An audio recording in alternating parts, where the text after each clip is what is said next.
အားလုံးပဲမင်္ဂလာပါကျွန်တော်တို့ရဲ့ channel မှာပြန်လည်ကြိုဆိုပါရစေဒီနေ့မှာတော့ကျွန်တော်တို့ရဲ့စိတ်နဲ့ကိုယ်ကိုမကောင်းတဲ့အနှောင့်အယှက်တွေကနေကင်းရှင်းသွားအောင်ဆေးကြောတန့်စင်တဲ့တရားထိုင်နည်းနဲ့မိတ်ဆက်ပေးမှာဖြစ်ပါတယ်ပထမဦးဆုံးတက်တောင့်တက်တာရှိပြီးစိတ်ငြိမ်အေးချမ်းတဲ့နေရာလေးတစ်ခုမှာထိုင်လိုက်ပါခါးကိုတက်တက်မမတ်ထားပြီးထိုင်လိုက်ပါပခုံးတစ်ဖက်အနောက်ကိုနည်းနည်းလေးဆွဲဆန့်ပြီးတော့သင်ရဲ့ရှင်ဘက်နဲ့နှလုံးသားကိုဖွင့်ထားလိုက်ပါ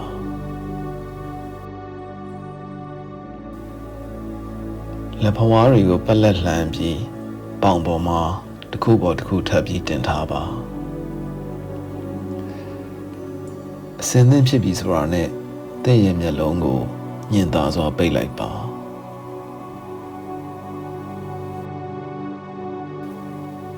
နောက်တစ်ချိန်အသက်ရှူသွင်းတဲ့အခါဝမ်းပါအထက်ပိုင်းနဲ့ရင်ကောင်းတစ်ခုလုံးအပြည့်အဝဖောင်းတက်သွားတဲ့အထိတဝါကြီးရှူသွင်းလိုက်ပါအဲ့လိုရှူသွင်းပြီးရင်ခဏလေးထိန်းထားလိုက်ပါပြီးမှပါးစပ်ကနေလေကိုဖြည်းဖြည်းချင်းလုံးဝကုန်သွားတဲ့အထိမှုတ်ထုတ်လိုက်ပါအသက်ရှူထုတ်ပြီးတာနဲ့နောက်တစ်ချိန်ခုနအတိုင်းပဲရင်ကောင်းတစ်ခုလုံးဖောင်းသွားတဲ့အထိတဝါကြီးရှူသွင်းလိုက်ပါပြီးရင်ခဏလေးထိန်းထားပြီးတော့ပါးစပ်ကနေလေကိုကုန်သွားတဲ့အထိမှုတ်ထုတ်လိုက်ပါလေလုံးဝကုန်သွားတဲ့အခါနောက်ဆုံးတစ်ခေါက်အနေနဲ့အသက်ကိုတဝါကြီးရင်မက်ထဲမှာနေလို့ကောင်းသွားတဲ့အထိတဆုံးရှူသွင်းလိုက်ပါပြီးတဲ့အခါခဏလေးထိန်းထားပြီးရင်ပါးစပ်ကနေပဲရှူသွင်းထားတဲ့လေကိုဖြည်းဖြည်းချင်းလုံးဝကုန်သွားတဲ့အထိမှုတ်ထုတ်လိုက်ပါ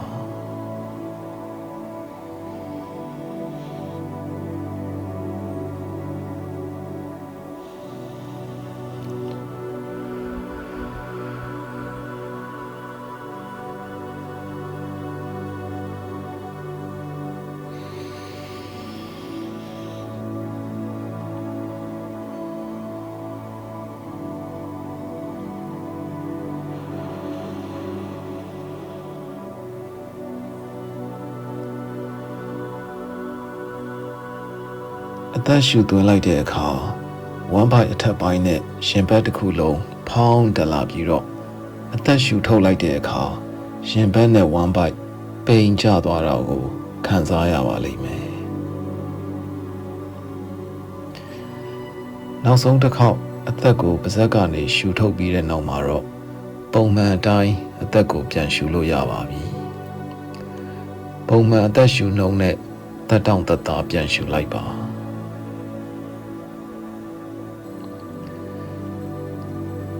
အသက်ရှူသွင်းရှူထုတ်လို့ရင်သင်ရဲ့စိတ်ဟာတဖြည်းဖြည်းပိုပြီးတည်ငြိမ်အေးချမ်းလာပြီဆိုရင်သင်ရဲ့ဥကောင်းထက်နာမှာအင်မတန်လှပတဲ့အလင်းရောင်ထူးတစ်မျိုးပေါ်လာတာကိုအာရုံပြုကြည့်လိုက်ပါနှွေးထွေးပြီးတော့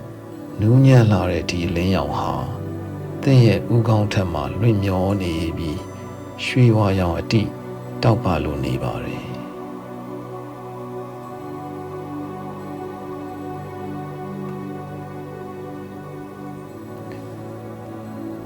သင်ရဲ့စိတ်နှလုံးကိုတန့်စင်ဖို့အစင်သင့်ဖြစ်ပြီလို့ခံစားရတဲ့အခါ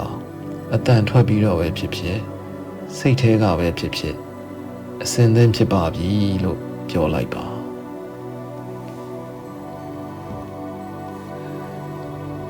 သင်ဒီလိုပြောလိုက်တာနဲ့အလင်းရောင်ထူးဟာစက်ဝိုင်းပုံစံအဝန်းဝိုင်းတစ်ခုလိုပွင့်သွားပြီးတော့အတွင်းကနေပြီးရွှေဘွားရောင်တောက်ပတဲ့အလင်းရောင်ကြီးတွေဟာသင်ဦးကောင်းထိတ်ကနေမျက်နှာလည်ပင်ပခုံးလက်မောင်းတွေရှင်ဘက်ဝမ်းပိုက်တင်ပစုံခြေထောက်တွေတလျှောက်ရွှေဖလားကြီးနဲ့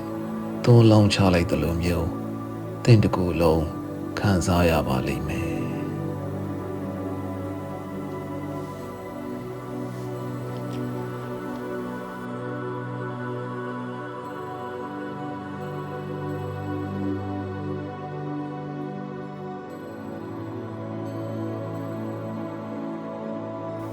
ဒီအလင်းရောင်ထူးဟာတင့်ငယ်တိတ်ကနေခြေပြားအထိစက်တိုက်ဖြည်းဖြည်းချင်းစီးဆင်းသွားတာကိုခံစားရပါလိမ့်မယ်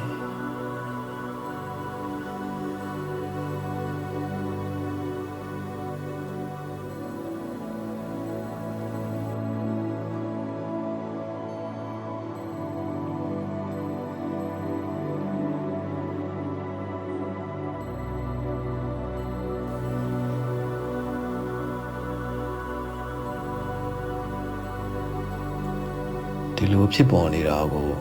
အသက်မှန်မှန်ရှုရင်အချိန်ပေါင်းများစွာအခေါက်ပေါင်းများစွာတကြော့ပြီးတကြော့စောင့်ကြည့်နေနိုင်ပါတယ်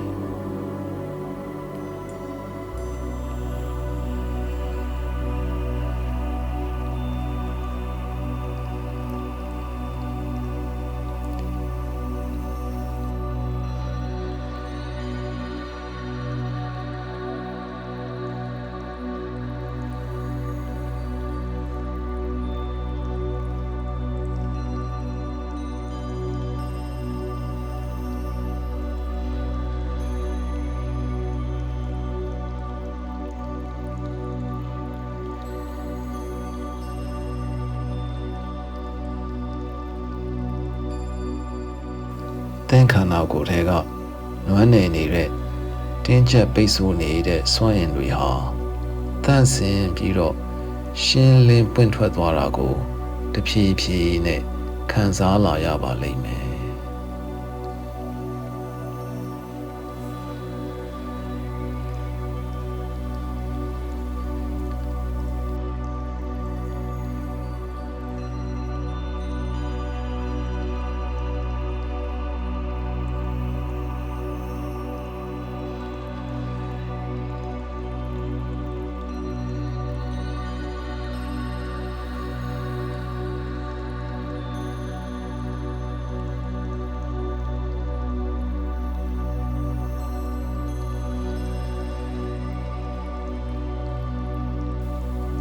သင်ခန္ဓာကိုယ်တစ်ခုလုံးဟာ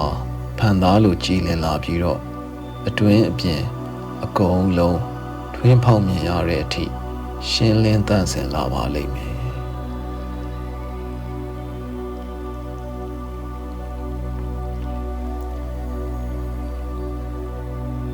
ဖန်သားလိုကြည်လင်လာတဲ့သင်ရဲ့ခန္ဓာကိုယ်ထဲကနှလုံးသားဟာ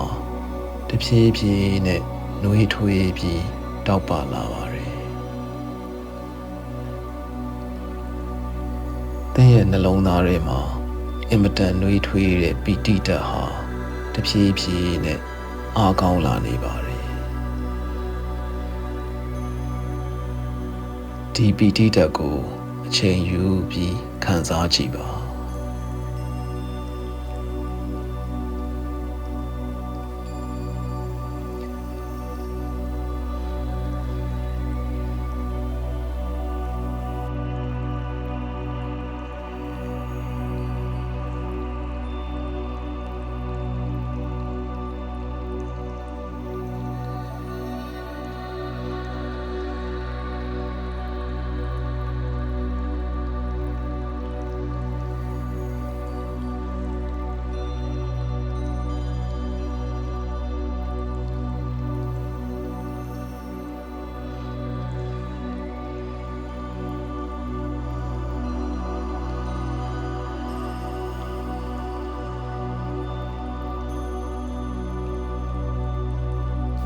သင်ရဲ့ကိုယ်ထဲမှာမကောင်းတဲ့ဓာတ်တွေတဖြည်းဖြည်းနေသွားပြီးတော့ကောင်းတဲ့စွမ်းအင်တွေပဲကျန်ခဲ့ပါလိမ့်မယ်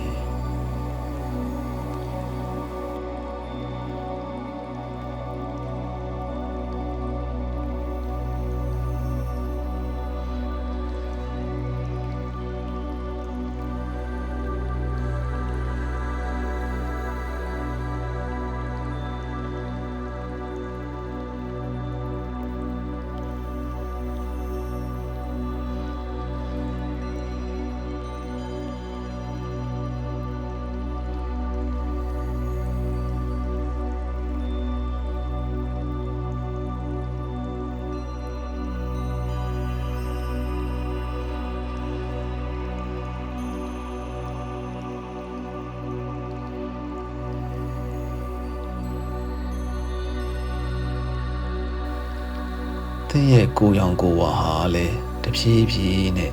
ပိုပြီးတောက်ပလာပါတယ်သင်ရဲ့ကိုယ်ရောင်ကိုယ်ဝါဟာရှင်ဘက်ထဲကနေပြီးအပြင်ကိုပြန့်ထွက်လာပါတယ်အဲ့ဒါကိုခံစားကြည့်ပါသင်ကိုယ်ရောင်ကိုယ်ဝါဘယ်လောက်ထိအပြင်ကိုဖြာထွက်နေသလဲတလက်မကွာမှာလားတပေကွာမှာလားဒါမှမဟုတ်သင်ရဲ့ကိုယ်ရောင်ကိုယ်ဝါဟာအခန်းတစ်ခန်းလုံးထဲကိုတဖြည်းဖြည်းနဲ့ဖြာထွက်နေသလား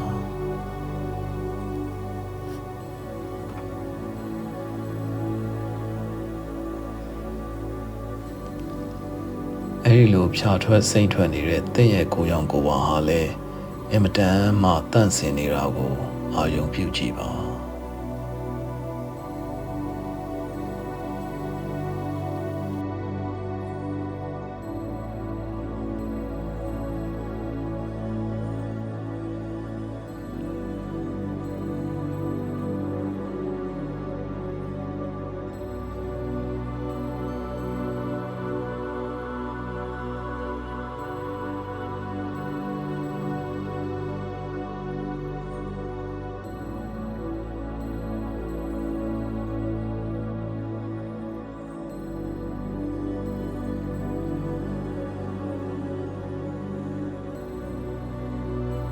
သင်ရဲ့စိတ်စွမ်းအင်ကိုယ်စွမ်းအင်တွေဖန်သားလို့လုံးဝတန့်စင်သွားတဲ့အခါနှလုံးသားထဲမှာအားကောင်းတဲ့မေတ္တာတရားတစ်မျိုးပေါ်လာပါလိမ့်မယ်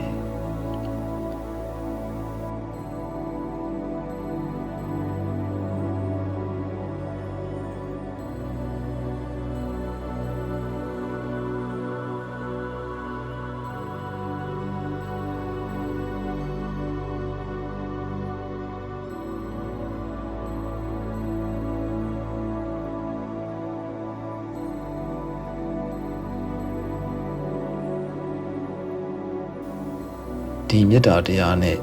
နှကောင်းနှမျက်တွေတက်ရှိတဲ့ဝါတွေအပြင်စကြဝဠာကြီးနဲ့ကဘာကြီးတစ်ခုလုံးကိုလိုက်လဲကျေးဇူးတင်လိုက်ပါအတန်ထွက်ပြီးပဲဖြစ်ဖြစ်စိတ်ထဲကပဲဖြစ်ဖြစ်ကျေးဇူးတင်ပါရယ်လို့ပြောလိုက်ပါ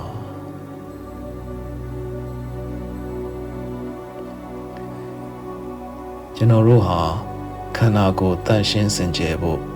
ရေကိုပုံမှန်ချိုးရတယ်လို့ပဲစိတ်စွမ်းအင်ကိုယ်စွမ်းအင်တန့်ရှင်းစင်ကြယ်စေဖို့အခုလိုအလေးအကျင့်ကိုထက်ခါပြန်လုပ်ပေးဖို့အရေးကြီးပါတယ်သင်စင်သင့်ဖြစ်တဲ့အခါပခုံးနှစ်ဖက်ကိုလျှော့ချပြီးလက်ချောင်းခြေချောင်းတွေကိုအသာလေးစပြီးလှုပ်လိုက်ပါအချိန်ယူပြီးတော့